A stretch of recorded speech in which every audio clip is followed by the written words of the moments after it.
and international law, including sovereign equality, non-interference in internal affairs, and freedom of international trade and navigation.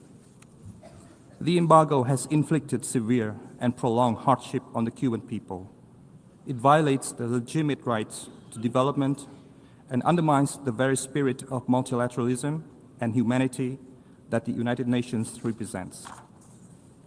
According to Cuba's most recent report to the United Nations, the embargo caused losses exceeding $7.5 billion between March 2024 and February 2025, a nearly 50% increase from the previous year. Behind these figures are the daily struggles of the ordinary people: limited access to medicines, food, and energy, the essential foundations for human dignity and progress. Mr. President, at the high-level general debate of the 80th session of the General Assembly, President Lương Cường of Vietnam reiterated our call for the complete lifting of all sanctions against Cuba and for the removal of Cuba from the so-called state sponsors of terrorism list. This reflects Vietnam's unwavering solidarity with Cuba and our belief that dialogue and engagement, not isolation, are the only viable path towards reconciliation and shared prosperity. Vietnam therefore joins the international community in once again calling for the end of this outdated and unjust policy, and urges all states to refrain from applying or enforcing extraterritorial measures that contravene international law and the Charter of the United Nations. Vietnam's own experience testifies to the transformative power of dialogue and reconciliation. 30 years after the lifting of US embargoes and the normalization of bilateral relations, Vietnam and the United States have become comprehensive strategic partners.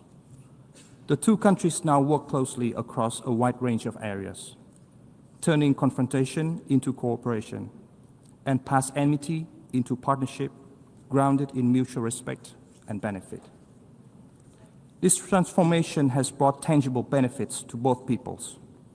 Educational and cultural exchanges have deepened mutual understanding, two-way trade and investment have grown exponentially, and cooperation in science and technology has opened new opportunities for shared growth.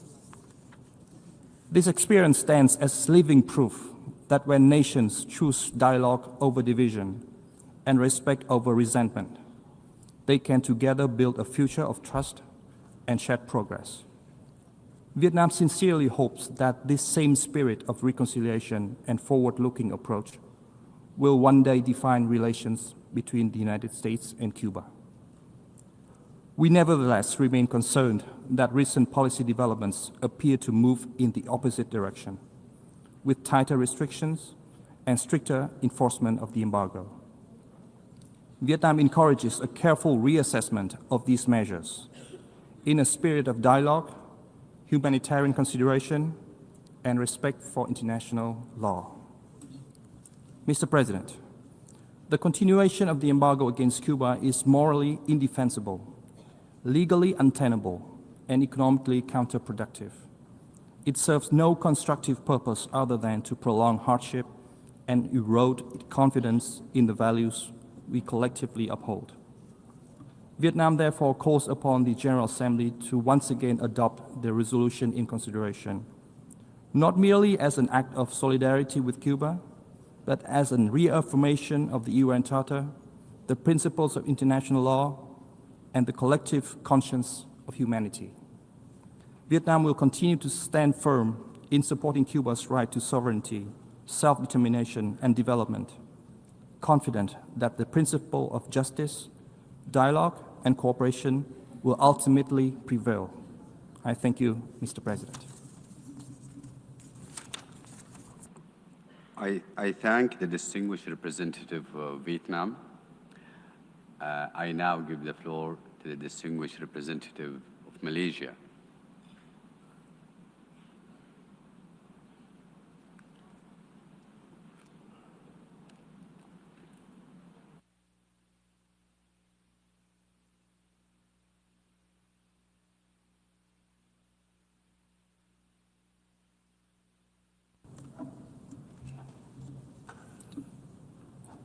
Mr. President, Malaysia aligns itself with the statement delivered on behalf of ASEAN, NAM, Group of 77, and China and the OIC. Mr. President, Malaysia joins others in strongly opposing the imposition of unilateral coercive measures against any country, including Cuba. Such measures are inconsistent with the principles of sovereign equality and contravene international law, international humanitarian law, the Charter of the United Nations, and the norms and principles of peaceful resolutions among states.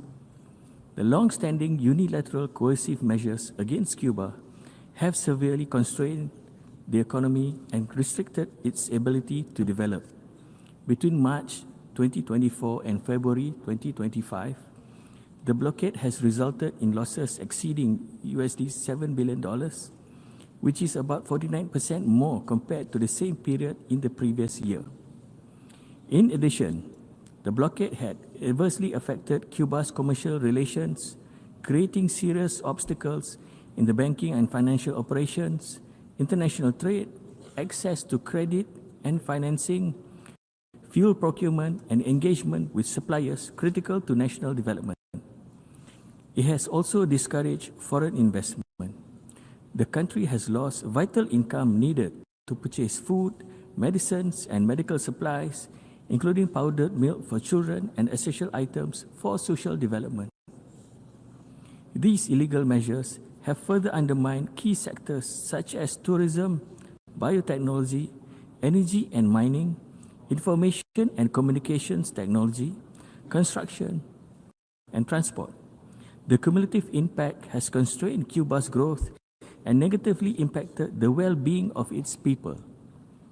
The unilateral economic, commercial, and financial embargo against Cuba must end immediately and unconditionally, including the removal of Cuba from the state sponsors of terrorism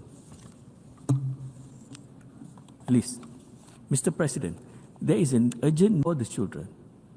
Therefore, Malaysia continues to support the annual United Nations General Assembly resolution entitled Necessity of Ending the Economic, Commercial, and Financial Embargo imposed by the United States of America against Cuba.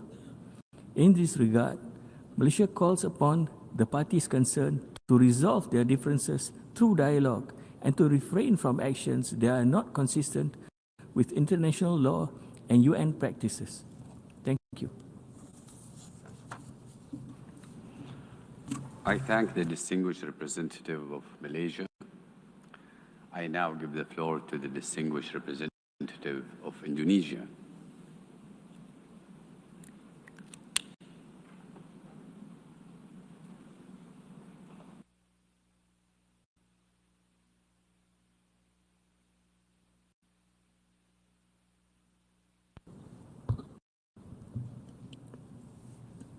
Mr. President, Indonesia aligns itself with the statement delivered on behalf of ASEAN, the Non-Aligned Movement, the OIC, and the Group of 77 in China. Indonesia echoes the Secretary General's report, which highlights the severe and continuing impact of the embargo on the people of Cuba, from economic hardship and developmental stagnation to restriction on access to food, medicine, and other essential supplies. The economic, commercial, and financial embargo imposed against Cuba contradicts to the fundamental principles of international law and the Charter of the United Nations. Embargo has not only hindered Cuba's economic growth, but has also exacerbated its socio-economic challenges. Such conditions undermine the implementation of the 2030 Agenda for Sustainable Development and jeopardize our shared commitment to leaving no one behind. Mr. President, unilateral acts such as this embargo have consistently eroded trust in multilateralism and weakened collective efforts to achieve global prosperity. This embargo, which has endured longer than any other unilateral measure in modern history, represents a continuing obstacle to international cooperation. In this regard, Indonesia rejects all attempt to further strengthen the unilateral embargo against Cuba. We reaffirm our principled position in support of the resolution calling for its immediate termination.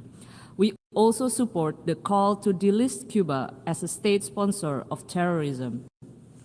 Mr. President, ending the embargo would not only improve the welfare and uphold the legitimate rights of the Cuban people, including its right to development, but also restore the integrity of this assembly and reaffirm our commitment to multilateralism.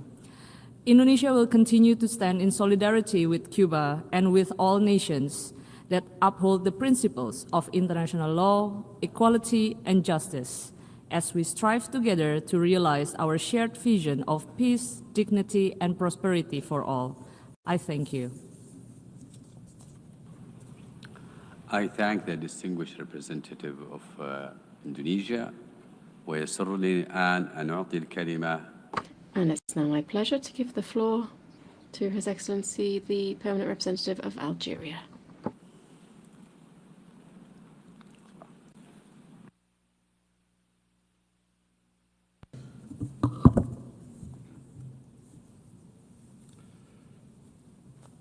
Mr. President, Algeria aligns itself with the statements delivered on behalf of the African Group, the OIC, NAM, and the G77. We wish to add the following remarks on our national capacity. At the outset, Algeria is honored to welcome His Excellency Mr. Bruno Rodriguez Parilla, Minister of Foreign Affairs of the Republic of Cuba. We commend his country's enduring commitment to the principles of solidarity, dignity, and independence. We also express our appreciation to the Secretary General for his comprehensive reports on this important matter, containing in document A/80/83. Mr. President, guided by the principles and purposes of the UN Charter, Algeria reiterates its unwavering support for the immediate and unconditional lifting of the unjust economic, commercial, and financial embargo imposed on Cuba for more than 6 decades. This policy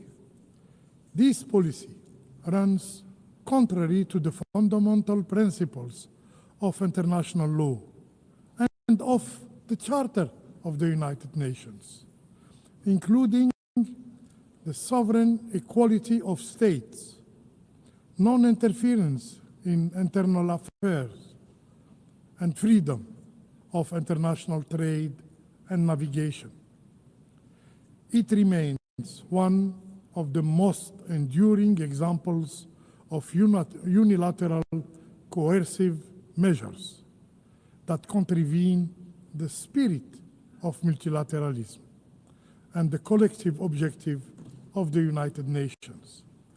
Algeria expresses its deep concern and disappointment at the persistence of this embargo, its humanitarian and socio-economic consequences have been extensively documented in the Secretary General's report.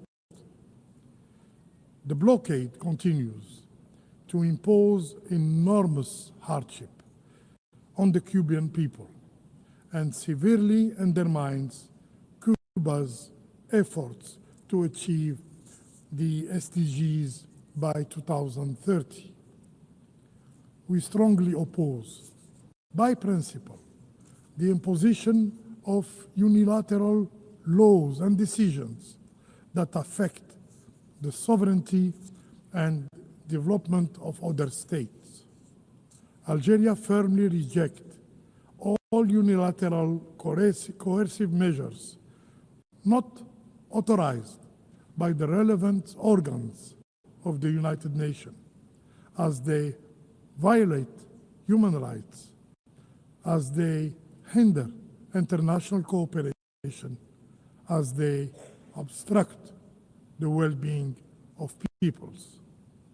In this context, Algeria calls for the removal of Cuba from the unilateral list of alleged state sponsors of terrorism, a designation that is unjustified and detrimental to international trust and cooperation.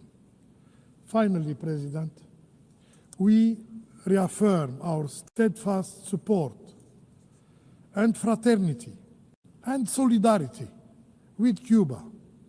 Accordingly, my delegation will vote in favor of the draft resolution, as we have consistently done in previous years.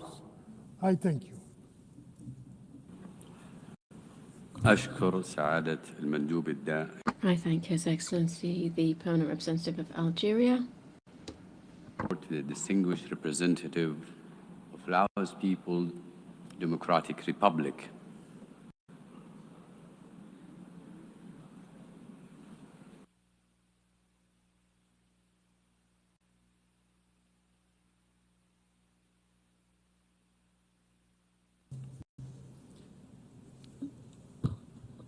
Mr. President, my delegation aligns itself with the statements delivered by Uganda, Iraq, and Singapore on behalf of NAM, the G77, and China and ASEAN, respectively, and echoes the principal call to end the embargo against Cuba. We would like to warmly welcome the presence of His Excellency Foreign Minister Bruno Rodriguez Perilla of Cuba at this session, and also would like to thank the Secretary General for his report on this important agenda item. The Lao PDR reiterates its unwavering solidarity with the people and government of Cuba.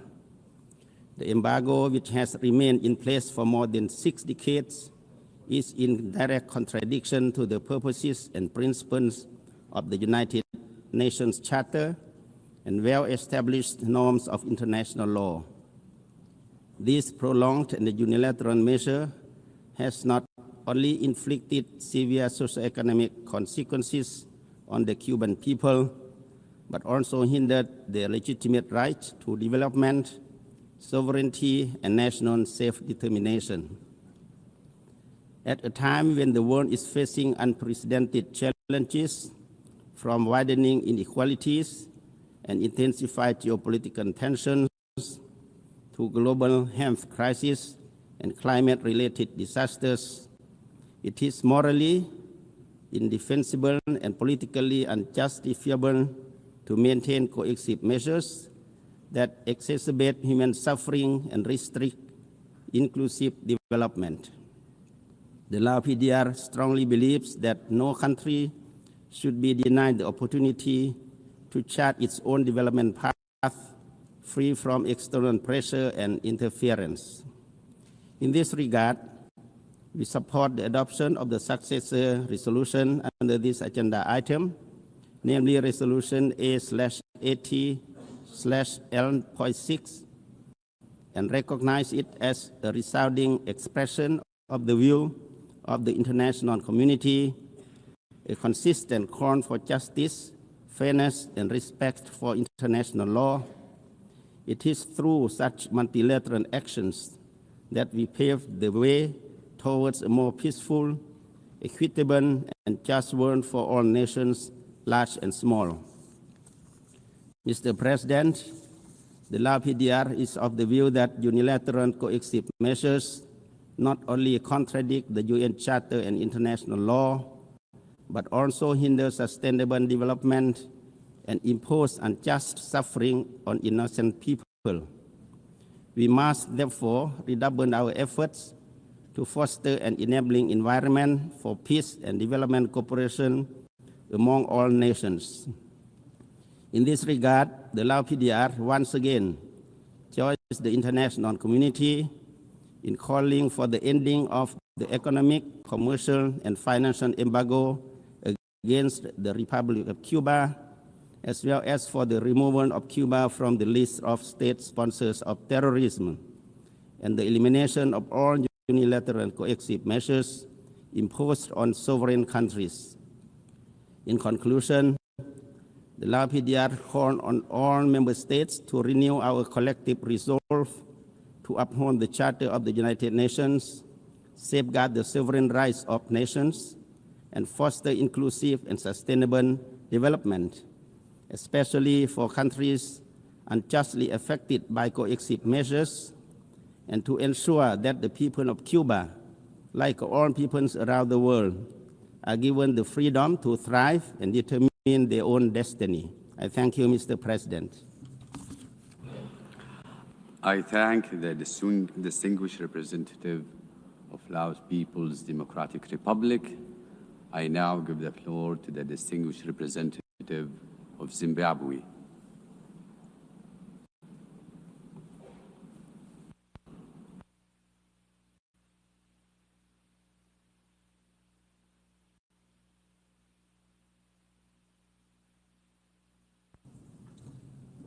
Thank you, Mr. President. Let me begin by thanking you for convening this important meeting to consider once again the urgent necessity of ending the economic, commercial, and financial embargo imposed on Cuba. This debate is central to our collective commitment to the purposes and principles of the Charter of the United Nations and the sovereign equality of all states. My delegation aligns itself with the statements delivered on behalf of the African Group, NAM, and the G77 and China. We add the following remarks in a national capacity. We welcome the Minister of Foreign Affairs of Cuba, His Excellency Bruno Rodriguez Parilla. We commend the government of Cuba for highlighting the devastating impact of the blockade on the daily lives and well-being of the Cuban people. Cuba's most recent report offers a sobering account of human suffering, an undeniable indictment of the far-reaching consequences of unilateral coercive measures. It makes clear that with each passing day, the blockade not only inflicts pain on ordinary people, but it also hinders Cuba's path towards sustainable development. Mr. President, that the General Assembly has been seized with this matter for the 33rd consecutive year is a stark reminder that the will of the international community continues to be disregarded.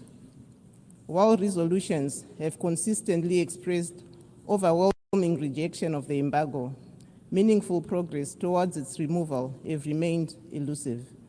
This persistent defiance of international law has subjected the Cuban people to prolonged hardships and constitutes a flagrant violation of their sovereignty, independence, and territorial integrity. Equally concerning is the continued unjustified inclusion of Cuba on the so-called list of state sponsors of terrorism, an action that has further curtailed the country's access to international financial systems and development programs. The cumulative effect of these measures has been the deliberate obstruction of Cuba's socio-economic progress, in clear contradiction to the spirit of the 2030 Agenda for Sustainable Development.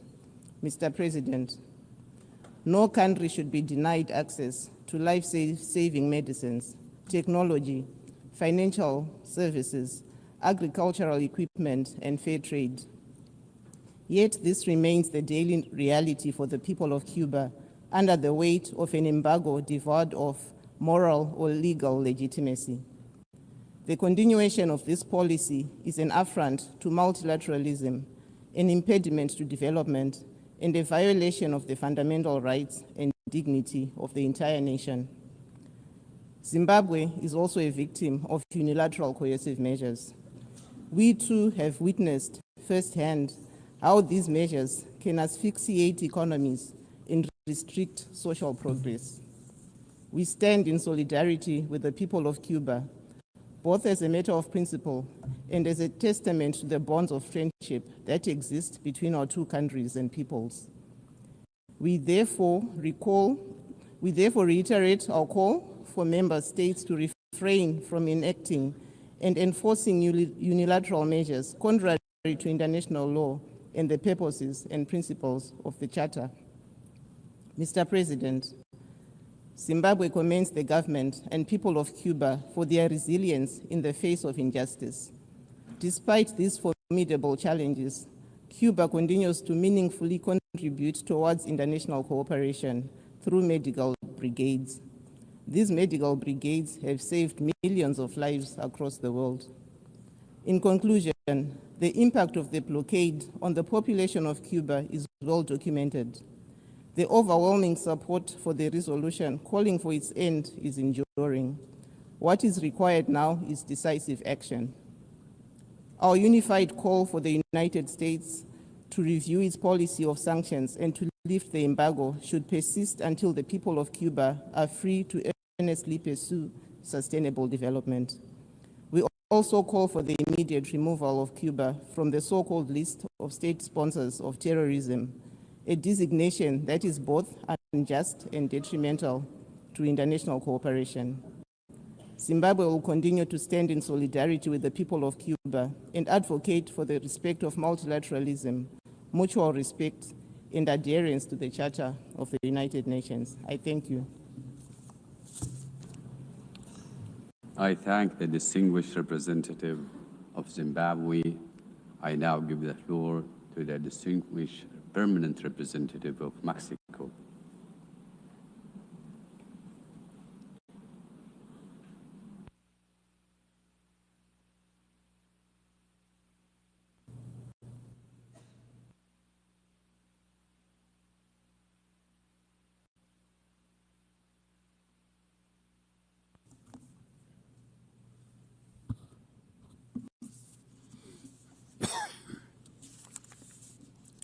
Señor Presidente.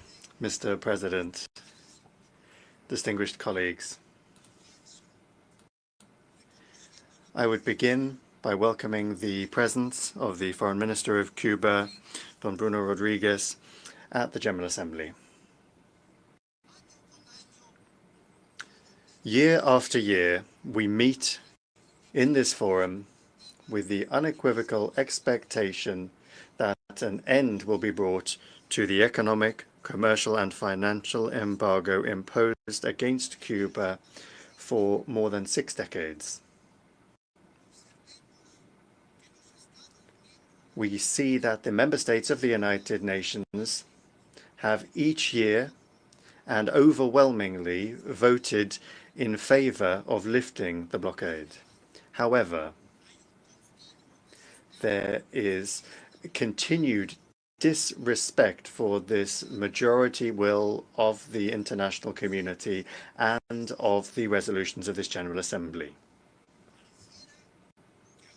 It would seem that we still cannot escape from the prejudices and intolerances that characterized the policy of the politics of the Cold War, which in historical terms has proven without question to have failed. In the context of the recent high-level week, the Secretary of Foreign Relations of Mexico reiterated our historic stance against the embargo and the call for removing Cuba from the list of states that support terrorism. The minister also said that Mexico will always advocate for the peaceful settlement of disputes and therefore rejects sanctions and commercial blockades that only harm the well-being of peoples and do not build regions of peace or of prosperity. Mexico also categorically condemns the application of Title III of the law of the so-called Helms-Burton Act. This is a measure that affects not only the sovereignty of the Cuban people, but also the national interests of third countries.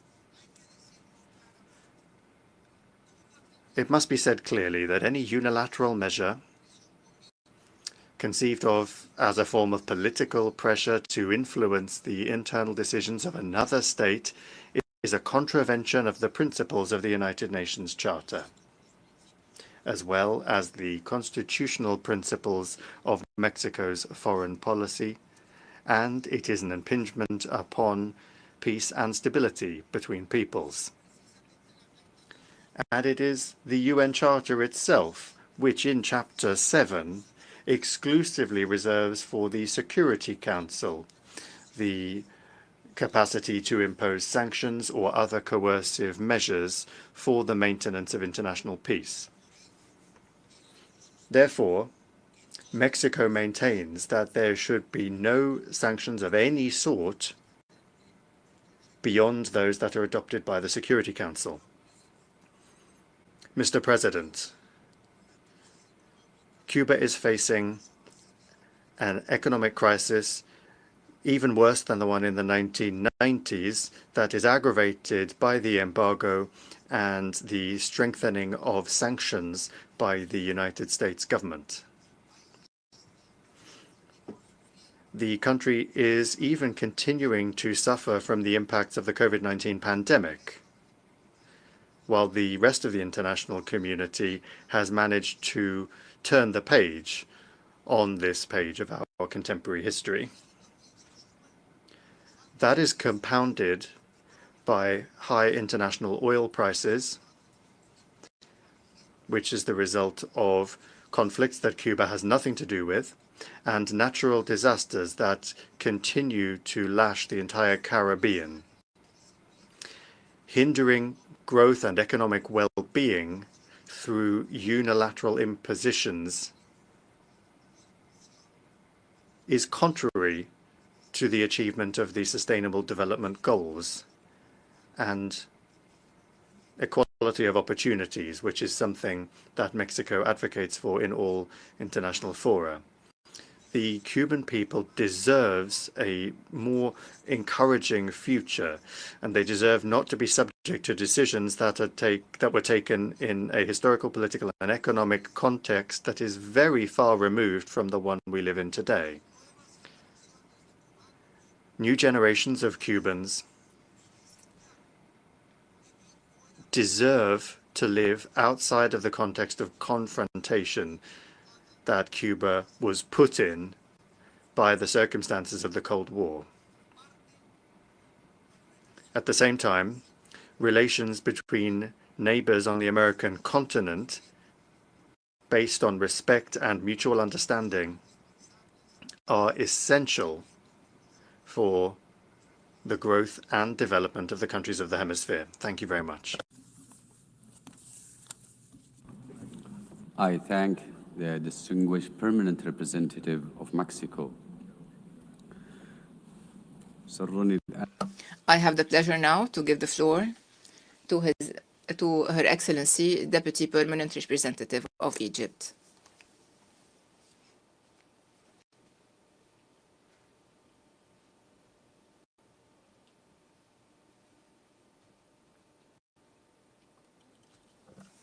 Thank you, Mr. President. Mr. President, at the outset, I would like to express my gratitude to the Secretary General for his report on the necessity of ending the economic, commercial, and financial embargo imposed on Cuba.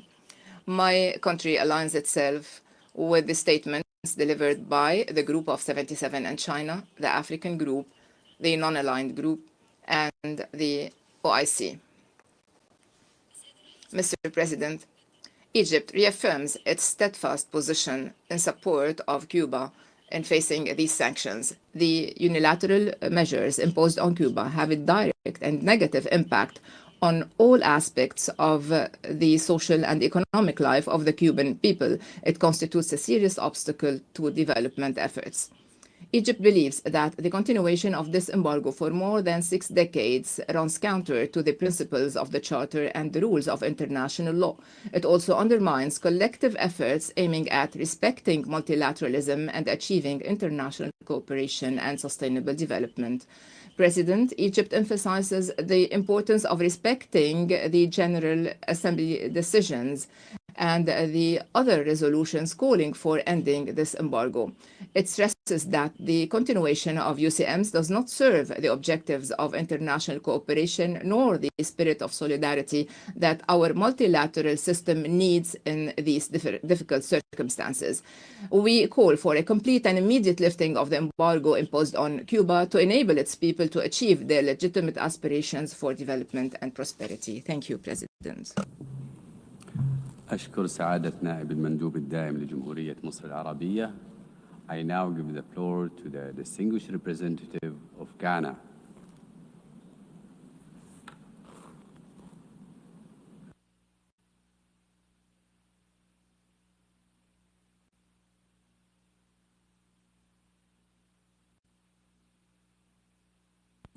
Mr. President, Ghana aligns herself with statements delivered by the G77 and China, the African Group, and the Non-Aligned Movement. We speak at this moment in our national capacity and take this opportunity to thank the Secretary General for his report A/80/83. Mr. President, few issues before this Assembly speak as powerfully to our shared conscience as the continuing economic, commercial, and financial embargo imposed on the Republic of Cuba. For more than 6 decades, this measure has stood as a moral, legal, and economic contradiction to the principles enshrined in the Charter of the United Nations, namely the sovereign equality, non-interference, and the right of all peoples to pursue their own development in dignity and peace.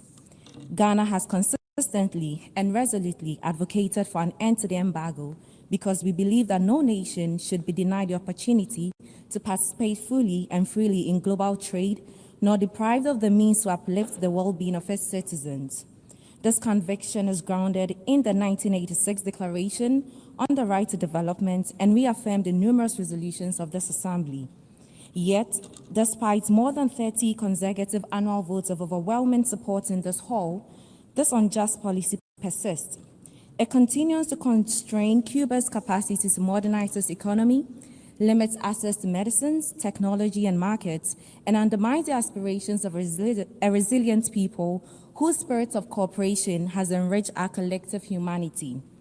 Mr. President, during the recent high-level general debate, voices from every region, particularly across the Global South, once again called with moral clarity for the immediate and unconditional lifting of this embargo. The President of Ghana joined the chorus of principle when he called for the removal of the blockade on Cuba.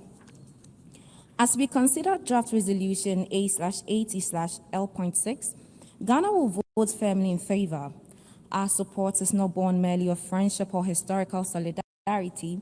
It is anchored in law, fairness, and our unwavering belief in a rules-based international order. The extraterritorial application of this embargo imposes undue burdens on third states in clear contravention of international law and the Charter spirit of sovereign equality. The embargo is not only an issue for Cuba, it is a symbol of the unfinished work of our multilateral system. It impedes progress towards the 2030 Agenda for Sustainable Development and frustrates a collective pursuit of prosperity for the Global South. Cuba's contributions to international cooperation and solidarity, from medical cooperation and education to scientific innovation, demonstrates what is possible when nations choose partnership over punishment. Ghana, like many others, has benefited from that spirit, even amid Cuba's own adversity. In conclusion, Mr. President, Ghana reaffirms our unwavering support for the government and people of Cuba. We call for an end once and for all to this embargo. Let the conscience of this Assembly prevail over the politics of division. Let us restore justice, uphold the Charter, and give meaning to the principle that no nation should prosper at the expense of another's suffering. I thank you. I thank the distinguished representative of Ghana. I now give the floor to the distinguished representative of Solomon Islands.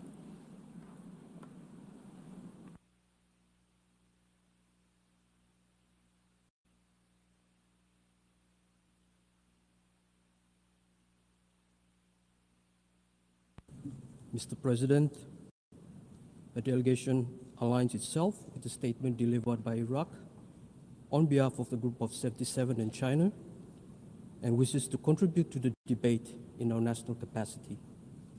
Solomon Islands reaffirms its solidarity with the people of Cuba. We would also like to extend our profound appreciation to the government and the people of Cuba for training more than 100 Solomon Islands medical doctors in Cuba, who are now in hospitals, health centers, and saving lives in our communities. Despite the economic embargo and sanctions, Cuba has been a beacon of health diplomacy.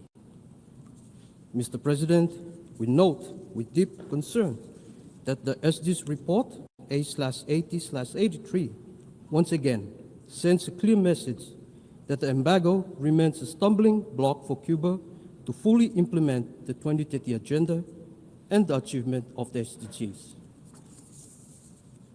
We have 5 years left to fulfill the 2030 Agenda, and leaving no one and no country behind should be a priority for all of us to achieve a better future for generations to come. We must strengthen multilateral cooperation in accordance with the United Nations Charter. The prolonged unilateral embargo on Cuba for over 6 decades denies Cuba's right to trade, access to essential goods and services, and violates Cuba's absolute right to development and sovereignty. Mr. President, Solomon Islands does not support unilateral actions or measures that affect the economic and social well-being of another UN member state. These actions are considered inconsistent with the principles of the United Nations Charter. In this regard, we join the international community in calling for an end to the economic, commercial, and financial embargo on Cuba. Finally, Solomon Islands calls for the restoration of friendly relations between the United States and Cuba in the name of peace and within the spirit and purposes of the United Nations Charter. I thank you. I thank the distinguished representative of Solomon Islands. I now give the floor to the distinguished permanent representative of Nicaragua.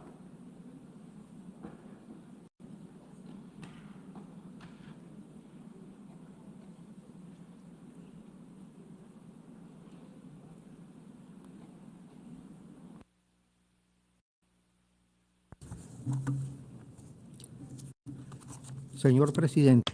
Mr. President, we associate with the statements by the representative of Iraq on behalf of the G77 and China, Uganda on behalf of the non-aligned movement, and Venezuela on behalf of the Group of Friends in Defense of the United Nations Charter.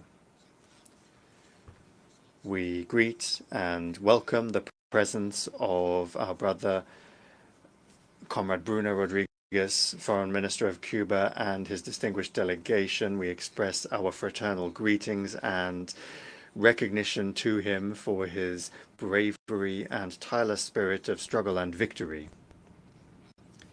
We deeply value the information that he will share because it will lay bare the grave damage and challenges that the heroic people of Cuba and beloved people of Cuba continue to face.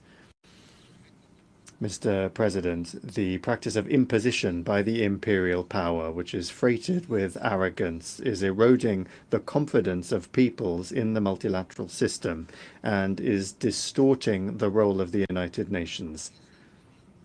Now is the time to break with the unipolar logic and to firmly, with dignity and with principles, raise the sovereign voice of the peoples so that we may forge this new multipolar world.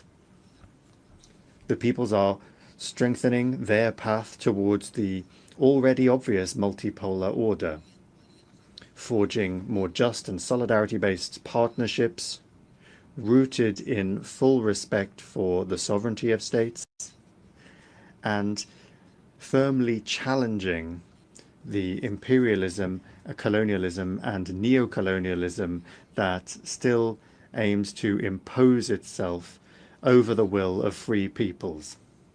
Continuing with this imposition, promoting and applying illegal unilateral economic, political, coercive measures or measures of any other type constitute flagrant violations of international law, humanitarian law, and the Charter of the United Nations. It is unacceptable and shameful that some states persist in these inhumane, illegal, arbitrary, and selective measures. They are aggressions that are tools of blackmail and punishment against dignified and independent peoples. We denounce these practices that are incompatible with the United Nations Charter, which violate the sovereignty, self-determination, and right to development of peoples. Mr. President, year after year in this Assembly, we unanimously hear calls for, once and for all, an end to one of the longest, most cruel and anachronistic injustices of our time. The criminal, economic, commercial, and financial embargo imposed by the United States against Cuba for more than 6 decades has been the primary instrument of a policy of extreme aggression designed to subjugate the Cuban people, causing pain and suffering in the life of its citizens, choking its economy, trying to bring about a change in government for a sovereign people that will never yield to the designs of the empire. This blockade is a deliberate act of economic warfare, a collective punishment that constitutes a massive violation of the human rights of an entire nation. It is a brazen and absolute disregard for the life, the health, the food, education, the right to development, and the self-determination of this so generous and solidarity-based people, our Cuban brothers and sisters. With each day that goes by, the devastating consequences of the blockade are worsening the situation of millions of Cubans in every area, limiting Cuba's ability to access medicines, technologies, food, and financial resources, affecting its productive capacity, having an impact on its sustainable development programs and the implementation of the 2030 Agenda. In this same context of harassment, we also see the unjust and arbitrary inclusion of the sister Republic of Cuba on the infamous illegal United States list, which falsely accuses Cuba of sponsoring terrorism. This is slander and aggression that aims to justify the unjustifiable. Cuba only sponsors life, cooperation, and fraternity. That is the list that Cuba participates in with honor. In the face of this aggression, Cuba's dignity is held up as a beacon of resistance. Cuba, that giant of international solidarity, which remains standing and continues to, in solidarity, share its education, health, science, and hope with the peoples of the world. Thousands upon thousands of doctors, teachers, engineers, sportsmen, and Cuban professionals of other sorts have brought health, education, and sport to the farthest flung corners of the planet. Its medical brigades have always been the first to provide unconditional assistance in the context of natural disasters and epidemics. And the vast majority of countries here present, including developed countries, we know this very well, and we are grateful for it. And thus, Cuba is writing the brightest pages in the history of revolutionary internationalism and the humanitarian socialist essence of its glorious revolution. Mr. President, 33 years ago, this Assembly declared that the blockade against Cuba is unjustifiable and illegal, in spite of the attempts of the United States to reframe it with unjustified interference-based arguments, and therefore this Assembly also has the obligation to uphold these resolutions. Nicaragua is a living and grateful witness to Cuban solidarity. In the most robust terms, we condemn this illegal, immoral, and inhumane embargo imposed against Cuba, and we demand its immediate, total, and unconditional end. The peoples of the world, including those of the United States, are calling for the end of this blockade. They stand with Cuba, alongside it, walking together with it, because solidarity is stronger than blackmail, because history and justice will always be with the peoples that do not sell themselves short and do not give in. Mr. President, we are certain that international solidarity with Cuba will continue to grow as an expression of shared dignity.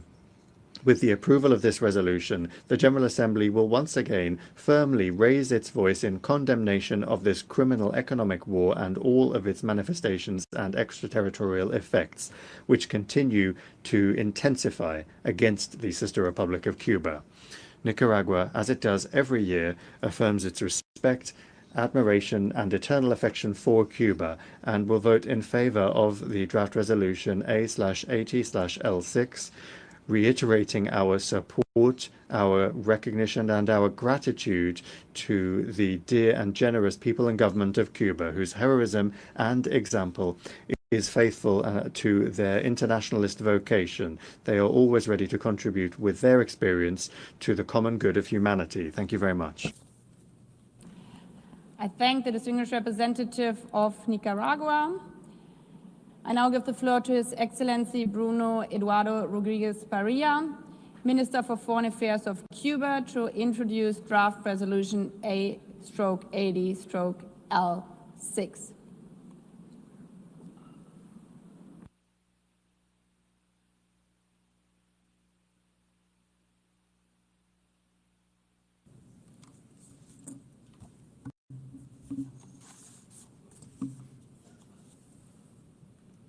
Señora Presidenta. Madam President, I express profound condolences and solidarity to the governments and people of Jamaica, Haiti, the Dominican Republic, who have suffered loss of life following the passage of Hurricane Melissa.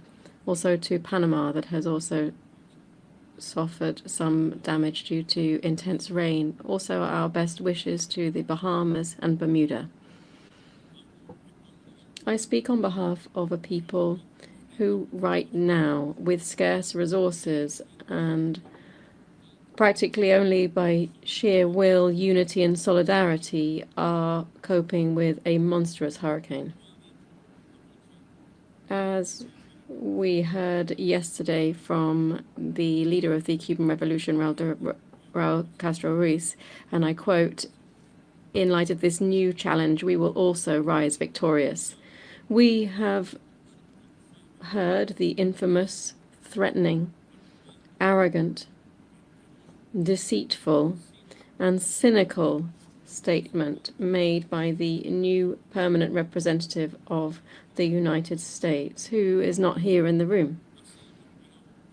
That it came as no surprise, knowing as we do where this character comes from, as well as his shady links with the Secretary of State and the mafia of military contractors, as well as the political mafia of Miami.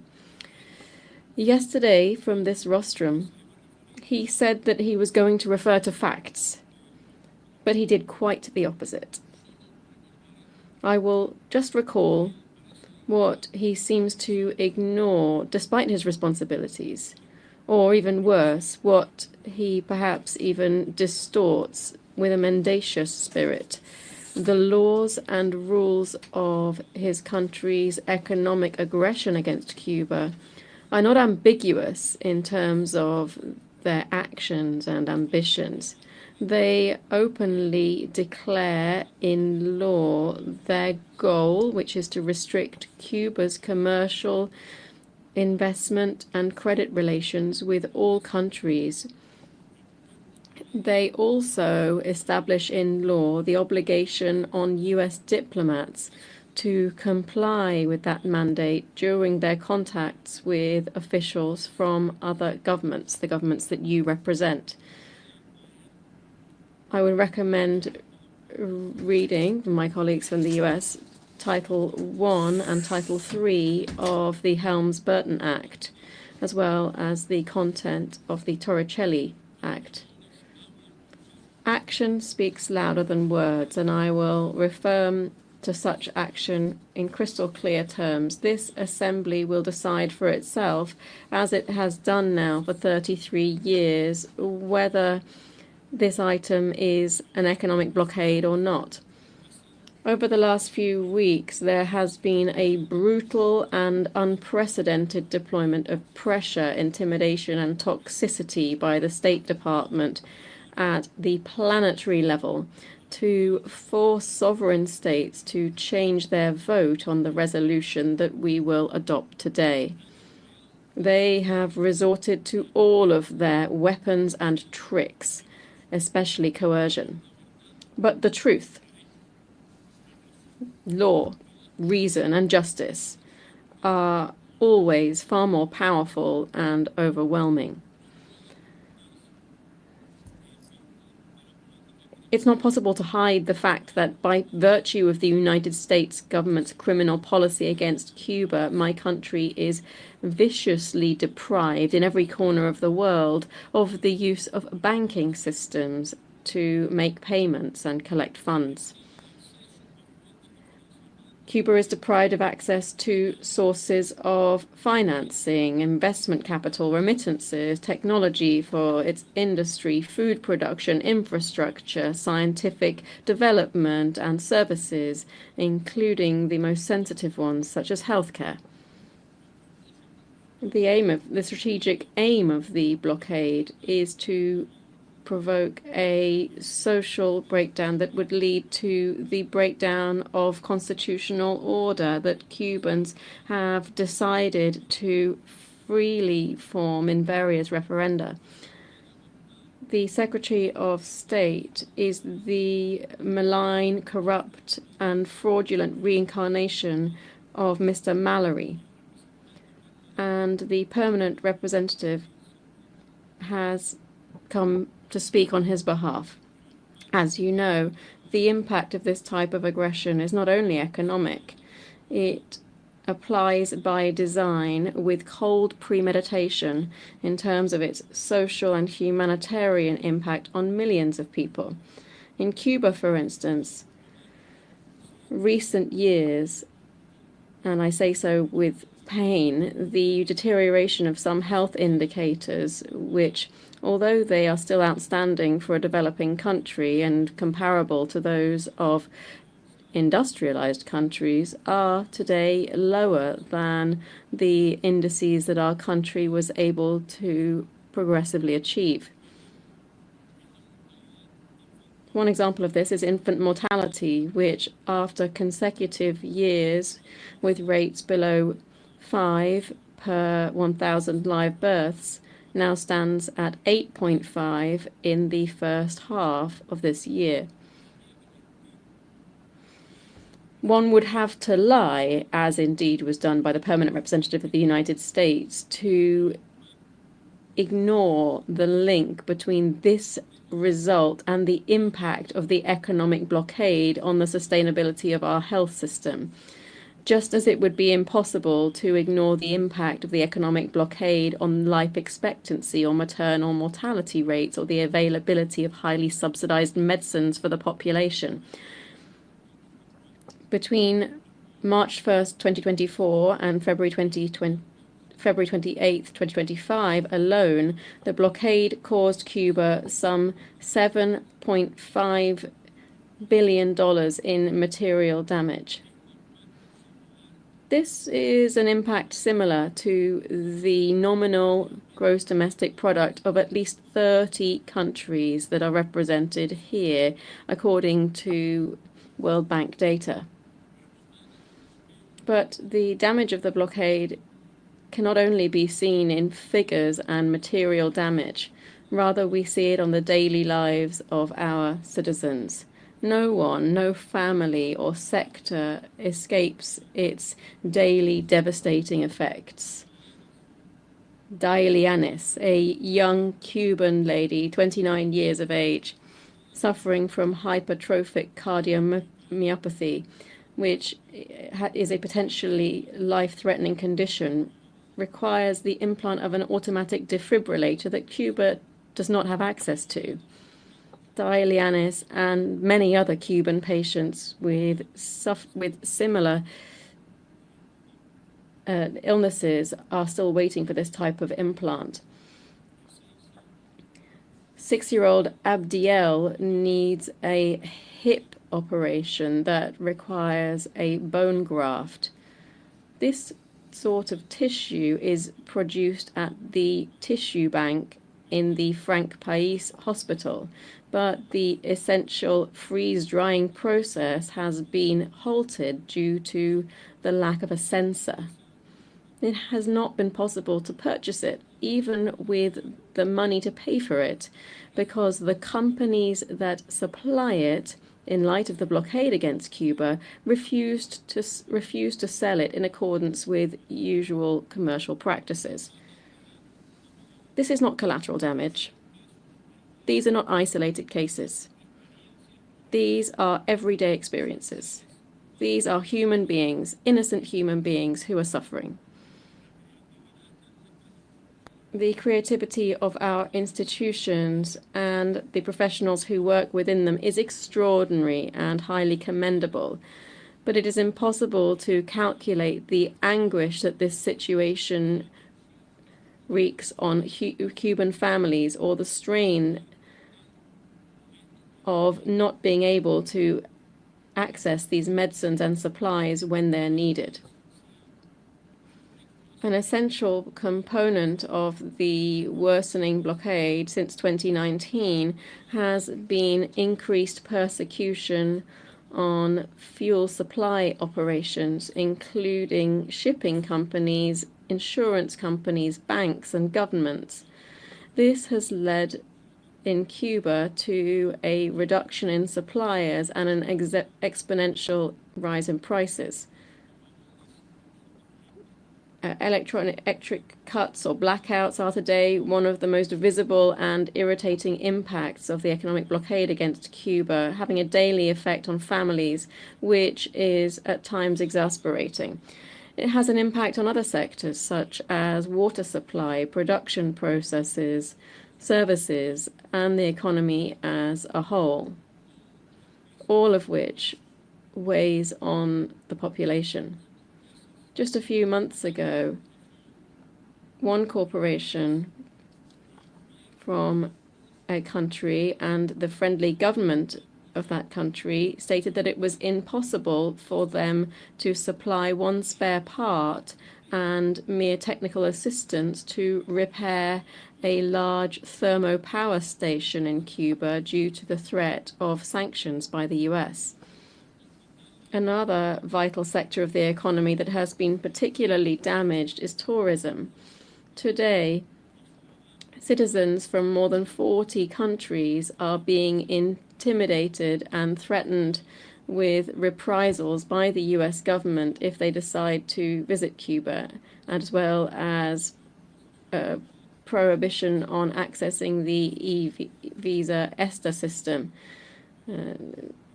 Without being, even though they might decide freely to exercise their right to visit Cuba. The US government not only deprives its citizens of the right to travel to Cuba, but it also seeks and manages to deprive, through coercion, citizens from other countries that are not under its jurisdiction of those rights, especially from Europe. One of the measures that has the greatest impact is the unjustifiable presence of Cuba in the unilateral and arbitrary list published by the United States government of states allegedly sponsoring terrorism. Cuba is a victim of terrorism. So we have previously demonstrated before this assembly. For years and even today, terrorist acts against the country have been and are still being organized and financed from US territory. These terrorists live here peacefully and with absolute impunity. These are the notorious perpetrators of horrific acts of aggression against Cuban people, resulting in thousands of dead, maimed, and extensive material damage. In 2023, we handed over to the US government the names and information on 62 terrorists and 20 terrorist organizations acting against Cuba from this country, and so far, the US government has done nothing about it. The economic warfare includes a comprehensive program of destabilization. And I will condemn this action for the first time here. This includes a comprehensive program of destabilization financed, organized, and executed directly by the United States government through the use of operatives of Cuban origin based in this and other countries. Their mission and their assignment is to lower the incomes of the Cuban population through speculative manipulation of the exchange rate. This has a direct impact on price increases, spreading intimidating and alarming messages on social media, as well as a consequent change to the market's natural operation. The effect of this is severe harm to the pockets of every Cuban and additional obstacles to macroeconomic stabilization programs. To do this, they resort to the laundering of money from the US federal budget, using funds assigned by the US Congress and used by the State Department, several non-governmental organizations, and contractors that channel such funds. Our government has irrefutable evidence of these operations. This includes data, names, contacts, communications, and the direct involvement of the US government and its diplomats. This is a criminal activity that is contrary to international law, Cuban laws, and even United States laws. The United States has tried to sell the idea that the blockade is a justification used by the Cuban government to hide its inefficiencies or the errors of its development model. This political campaign is based on a propaganda and digital campaign which uses toxic disinformation, euphemisms, selective silence, and the coordinated saturation of messages, seeking to establish the perception that the blockade does not exist or does not affect the population. The United States government not only attempts to deny or minimize the blockade, but also penalizes those who document its harm and consequences by resorting to smear campaigns, cyber troops paid with the funds earmarked for a regime change, and the algorithmic censorship of Cuban national content.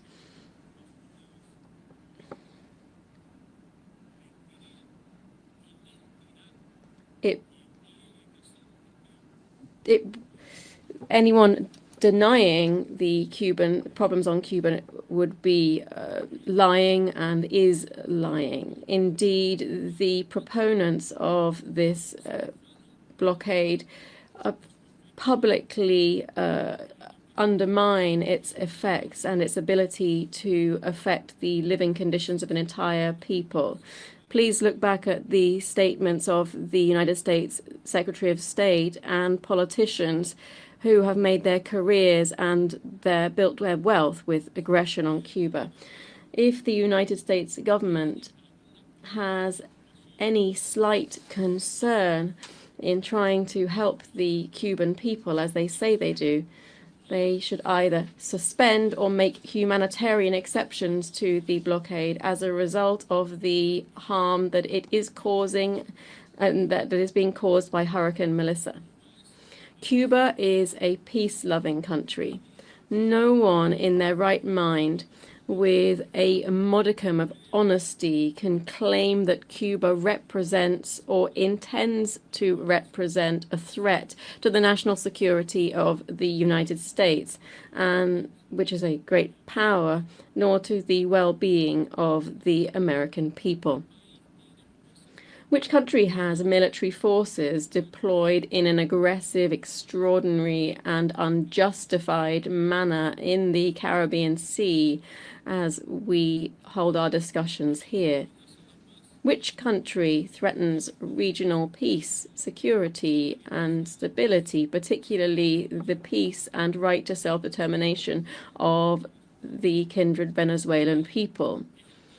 Which country has adopted the criminal practice of ordering its armed forces to commit murders in the high seas or within the territorial or jurisdictional waters of other countries, as we see today in the Caribbean or in the Pacific?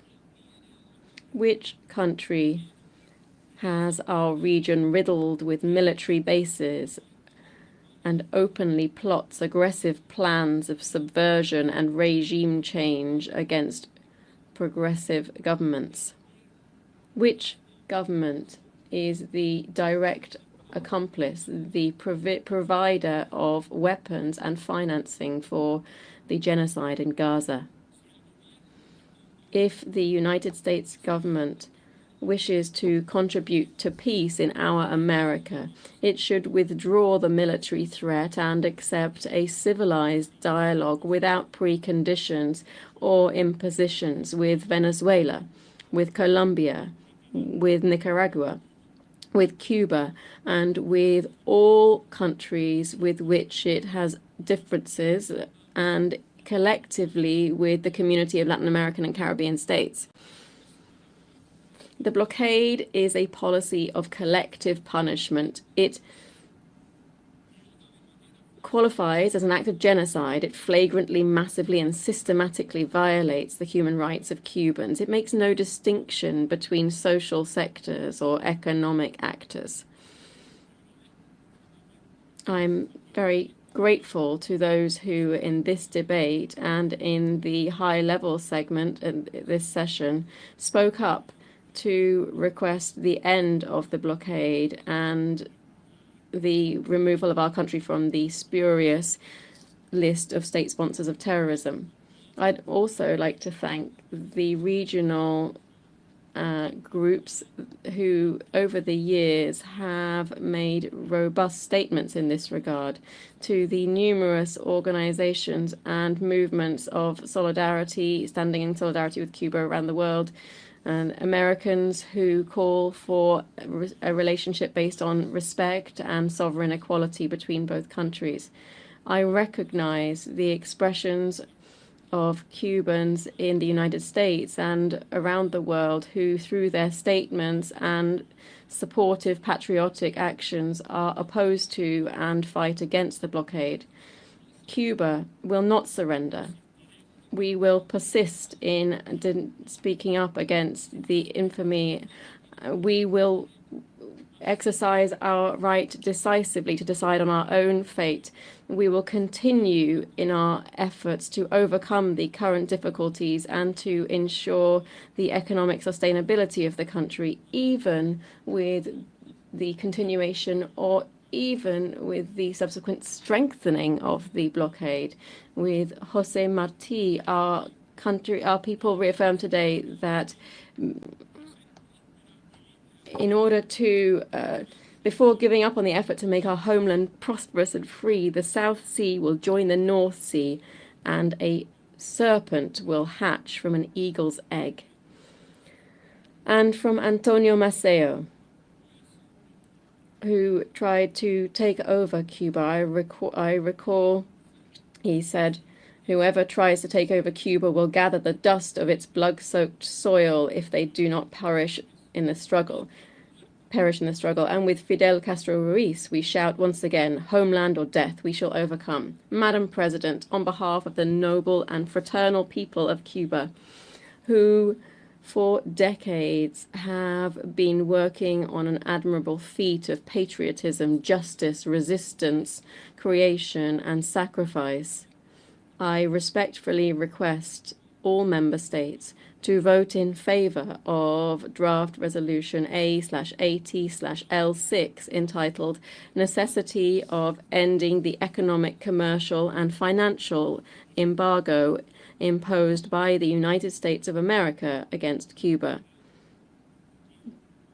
Distinguished ambassadors, delegates, doing so would be an act of justice in favor of a peace-loving people that today is facing not only the blockade, but with the blockade, another monstrous hurricane. Thank you. I thank the Minister for Foreign Affairs of Cuba. We have heard the last speaker in the debate for this item. We shall now proceed to consider draft resolution A/80/L6. Before giving the floor for explanations of vote, before the vote, may I remind delegations that they are strongly urged to limit explanations of vote to 5 minutes, which should in any case not exceed 10 minutes and be made from their seats. I now give the floor to the distinguished representative of Poland on behalf of the group. Thank you, Madam President, distinguished delegates. I have the honor to speak on behalf of Czechia, Estonia, Latvia, Lithuania, and my own country, Poland. Our position on this matter is rooted in a single non-negotiable principle: the UN Charter standing at the center of our work, promoting peace and security through consistent adherence of the international law. As such, our overriding duty is to work together toward peace and respect the sovereignty of all member states. We recognize, as we have constantly done in the past, that the embargo and the connected measures are negatively affecting the living standards of the Cuban people. The humanitarian consequences of the situation are clear, and we remain dedicated to alleviating suffering wherever it occurs. We reiterate our readiness to share our experience and assist Cuban government in pacific political and economic transformation that would set the country on a path towards modernization and sustainable growth. Let me also express our full solidarity with those affected by the current devastating hurricane. At the same time, we find ourselves unable to further fully engage in a debate that has been politically selective for years. We must observe with regret that a state which today calls for the strict observance of the international law in the context of this resolution has for years supported Russia in its war of aggression against Ukraine, that itself is in a stark breach of the UN Charter. On top of its political support, the government of Cuba is turning a blind eye on the active participation of its nationals in an illegal war of aggression elsewhere in the world. We refer specifically to the large number of Cuban nationals who are participating in the ongoing Russian aggression against Ukraine just across our borders. This foreign involvement constitutes a clear violation of the core provisions of the UN Charter itself. We strongly urge Cuba once again to take all necessary measures to prevent its nationals from joining Russian military forces and to ensure accountability for any Cuban involvement in the action that contributes to Russia's aggression. Additionally, we also call on Russia not to exploit the economic difficulties of the people around the world by engaging them in an illegal war of aggression. Such actions result not only in a severe deterioration of the economic and humanitarian situation in the attacked country, but actively result in depriving people of their homes, causing deaths, casualties, and immense suffering. This is an unacceptable discrepancy. As a result, our vote to abstain today should be understood as a rejection of the selective application of the UN Charter. True justice and lasting peace demand that states constantly uphold the laws they demand others to follow. And I thank you. I thank the Speaker of Poland. I now give the floor to Namibia. Thank you, Madam President. I express solidarity with the nationals of the Caribbean who are going through Hurricane Melissa. Madam President, Namibia takes the floor in explanation of the vote before the vote on the draft resolution before us. The year 2025 marks 66 years since the friendly government and people of the Republic of Cuba have been under the inhuman and unilateral economic, financial, and commercial blockade by the United States. This blockade is contrary to international law and the Charter of the United Nations, which was created to, amongst others, develop friendly relations amongst nations based on the respect for the principle of equal rights and self-determination of peoples, and to take other appropriate measures to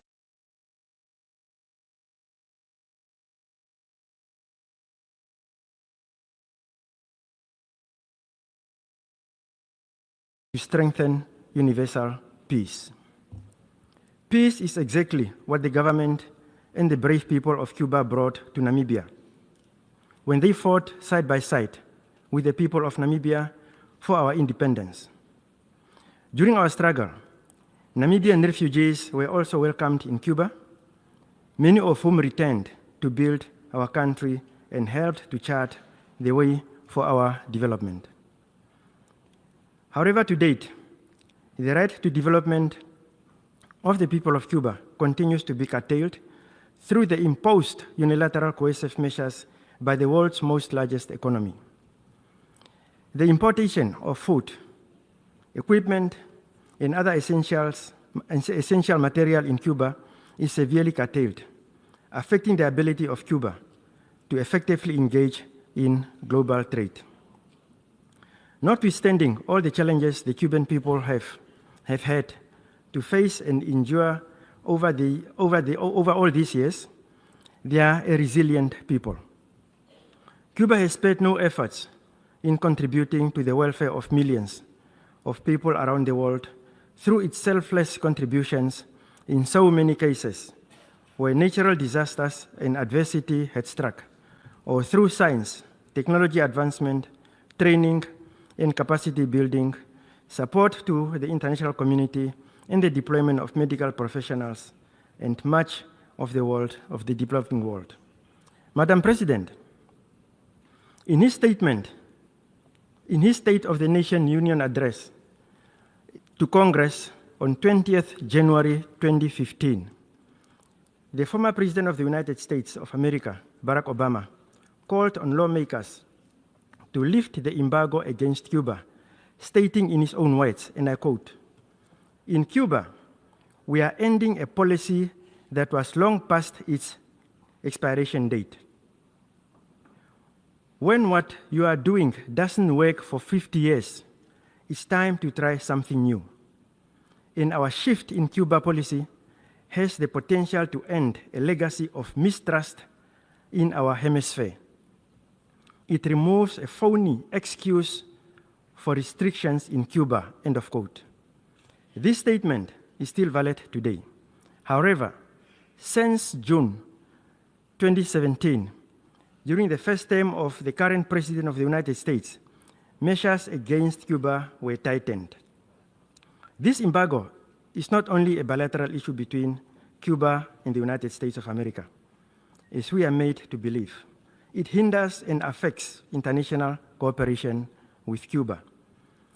In this 80th year of existence of the United Nations, we call on all good officers of the Secretary General and the United Nations to facilitate dialogue between these two countries with the hope of reversing these restrictions while working towards the normalization of relations between the two countries.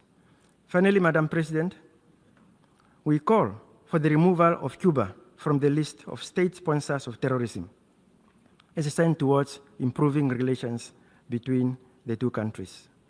Namibia will not deviate from voting in favor of this resolution, and we invite other member states to do the same in solidarity with the people of Cuba.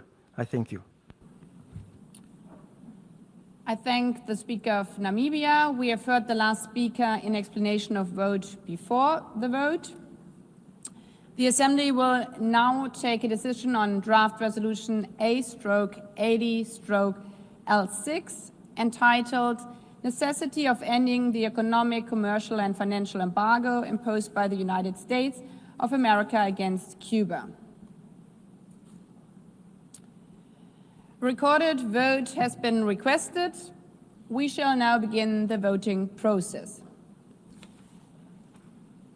Those in favor of draft resolution A/80/L6, please signify.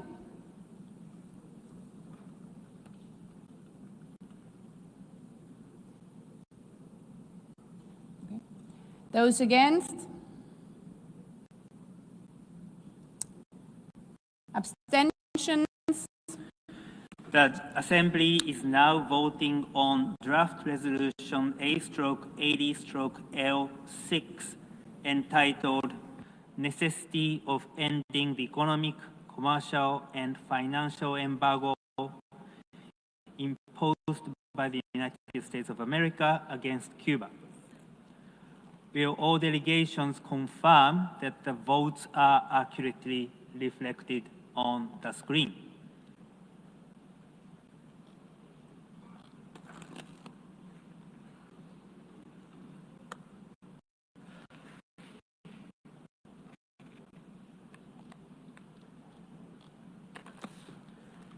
The voting has been completed.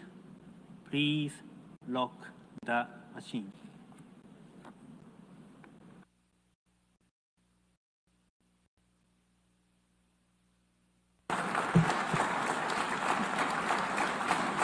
The result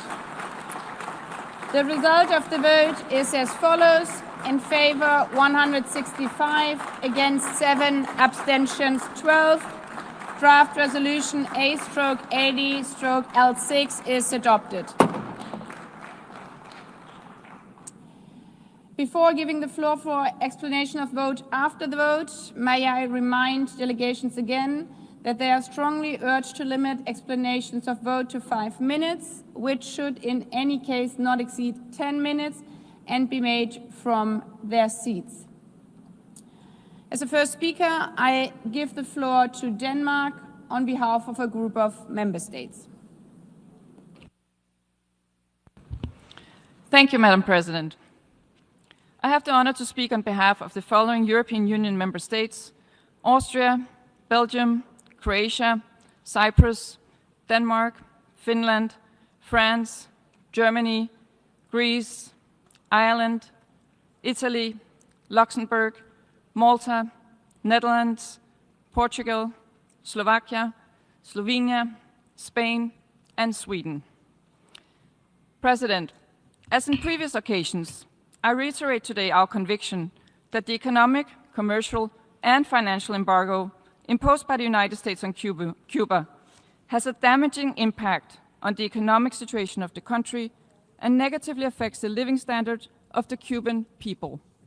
We should not forget that external trade and foreign investment, which are de facto undermined by the embargo, can play a crucial role in setting the country on a path towards modernization, reforms, and sustainable growth, and help the population overcome the economic hardship it endures. The embargo continues to restrict Cuba's ability to import essential commodities for its economy and population, including, among others, pharmaceuticals, medical devices, and other medical supplies. We consider that lifting the embargo could make economic reforms more effective and facilitate the opening of the Cuban economy to the benefit of the Cuban people. We remain concerned about the human rights situation in Cuba, in particular following the events of July 2021, about the severe judgment issued by Cuban courts so far, and about the respect of civil and political rights.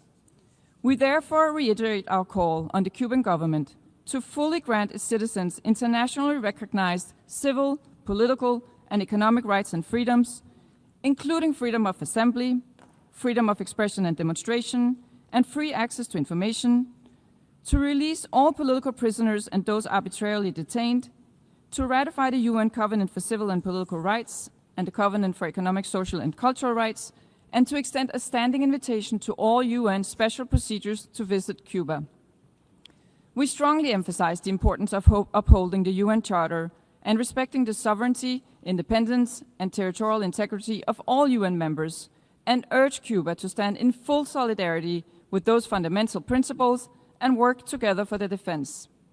All states have a duty to prevent and not to facilitate violations of international law. In light of reports regarding the alleged participation of Cuban nationals in Russia's war of aggression against Ukraine, we strongly urge Cuba to take all necessary and effective measures to prevent its nationals from joining Russian military forces involved in this war. We call for full accountability for war crimes and the most serious crimes committed in connection with Russia's war and aggression against Ukraine. We deplore the exploitation of the economic difficulties of people in developing countries to lure them into participating in a war of aggression in violation of the UN Charter. We further believe that empowering civil society is essential for the promotion and protection of all human rights, and call upon the Cuban government to open spaces for constructive and inclusive dialogue without preconditions with the whole spectrum of civil society actors on the island. We consider that positive change in Cuba is best brought about by closer engagement at all levels: government, economy, civil society, but also through people-to-people exchanges. We therefore welcome any measures towards this end, including those aimed at easing restrictions on family remittances and travel to the islands, and at ensuring the availability of full consular services. The designation of Cuba as a state sponsor of terrorism and its maintenance on the US list until today has led to additional obstacles to international financial transactions with the island. We therefore call for its removal.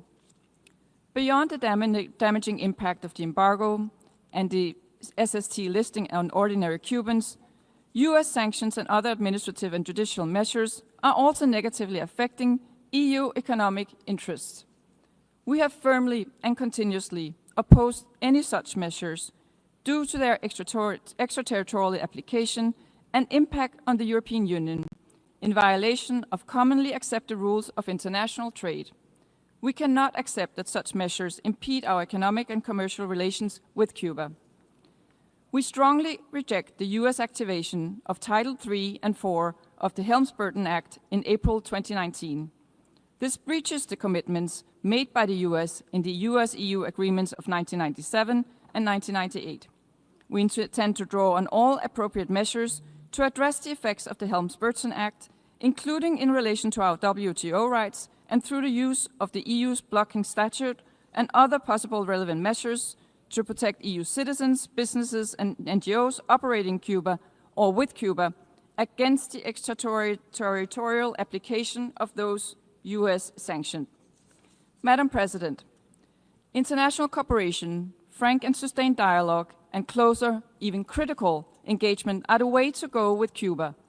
The provisional application of the EU-Cuba Political Dialogue and Cooperation Agreement is now in its 8th year.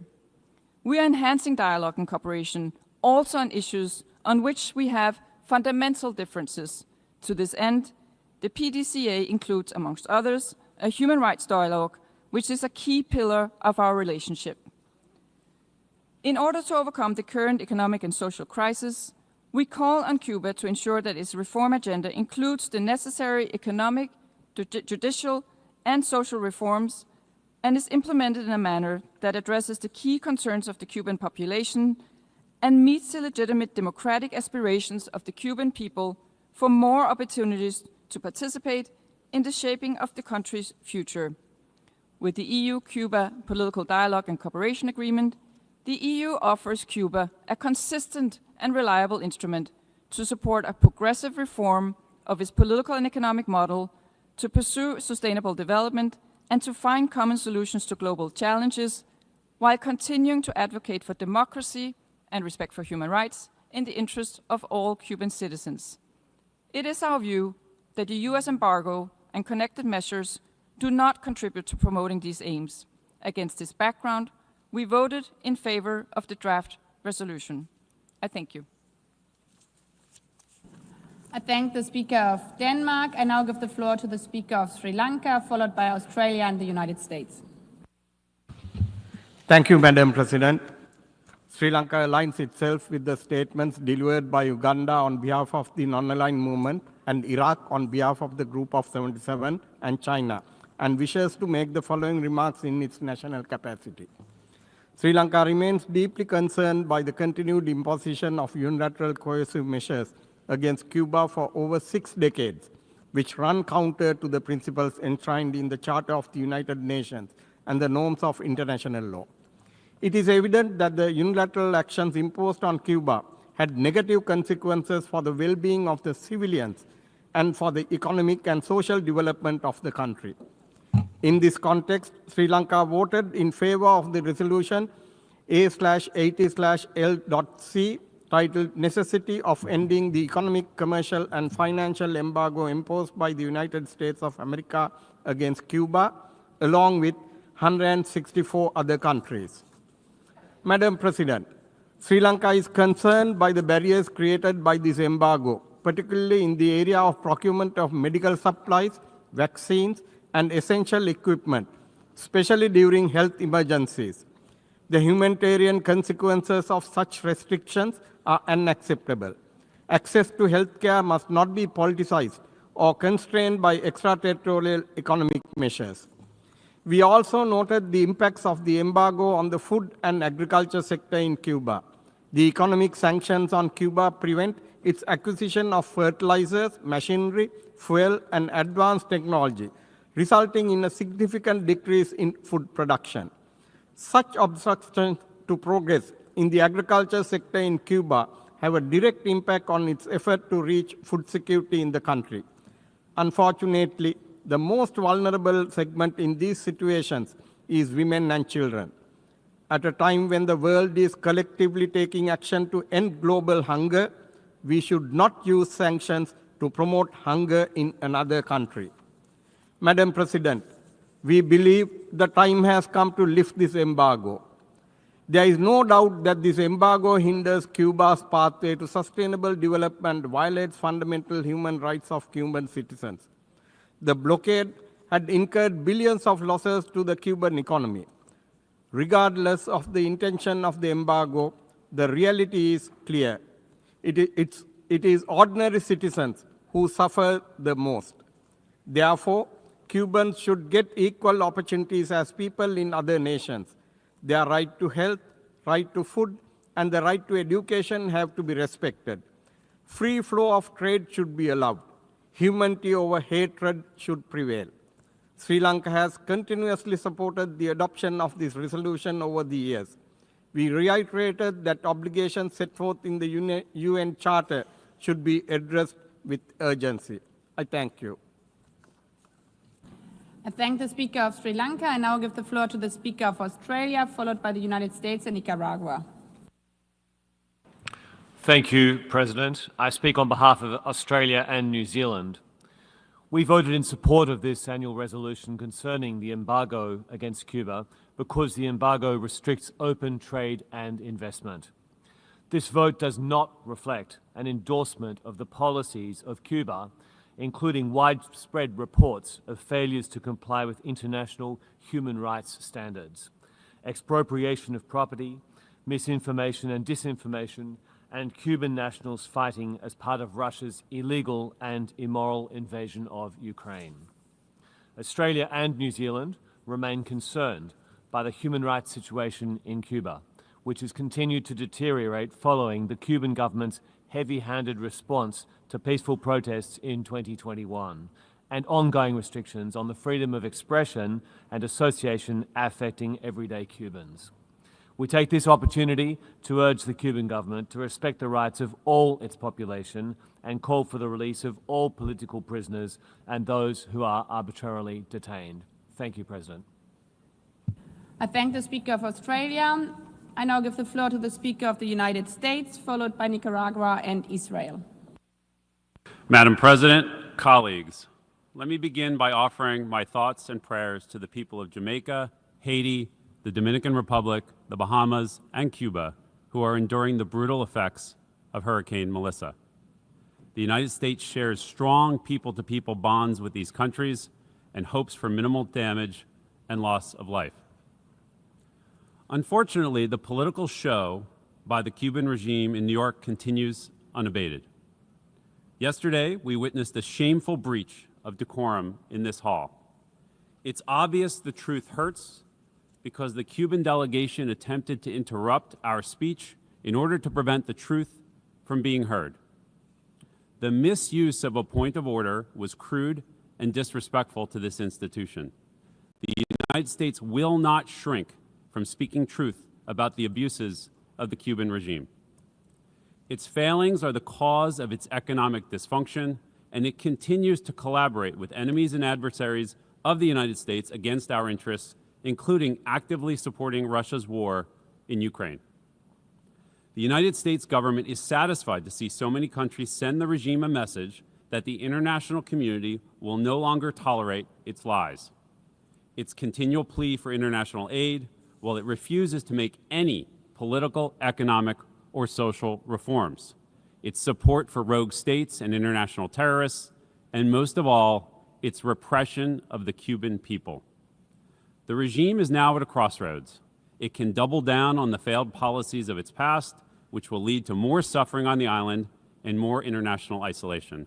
Or it can finally abandon its failed, discredited Marxist-Leninist policies and restore to its people their fundamental freedoms. There are consequences for the people in rural Cuba, who are only getting 3 to 4 hours of electricity a day, while the regime continues to invest in tourist hotels and hide billions of US dollars in overseas bank accounts. It has consequences for the people of Venezuela, 8 million of whom have fled their homes due to the failed and repressive policies of Comrade Maduro, supported politically and militarily by the Cuban regime, whom itself has forced 1.8 million Cubans to leave their homes since 2021. Combined with the more than 1.5 million from the other authoritarian dictatorship in the hemisphere, Nicaragua, these draconian policies have put immense pressure on all the nations of the hemisphere. The status quo changes nothing. A vote in support of this regime gives it the excuse it seeks to wash its hands of any culpability for its financial crisis and continue to play the blame game instead of implementing meaningful reforms. The first step on Cuba's path to restore fundamental freedoms to its people, which it must take without caveats or preconditions, is to release all unjustly detained political prisoners that remain in prisons around the island.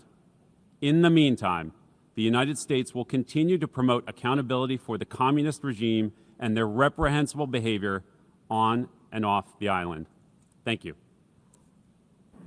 I thank the Speaker of the United States. I now give the floor to the Speaker of Nicaragua, followed by Israel and Ukraine. Señora Presidenta. Madam President, as the Assembly once again expresses its support to Cuba and for the 33rd time in a row calls for an immediate ending of the United States blockade against Cuba, the world has witnessed this decisive solidarity with Cuba and the erroneous and illegal nature of the criminal blockade by the United States against Cuba. As we have all heard, these grateful expressions and expressions of solidarity towards Cuba over the past 2 days came especially from the representatives of the biggest, most significant groups that we participate in and belong to in the United Nations, such as the statement by Iraq on behalf of the G77 and China, Uganda on behalf of the non-aligned movement, Turkey on behalf of the Organization of Islamic Cooperation, Barbados on behalf of CARICOM, Guinea-Bissau on behalf of the African Group, Singapore on behalf of ASEAN, and Eritrea on behalf of the Group of Friends in Defense of the Charter of the United Nations. The denunciation of this blockade against Cuba is universal.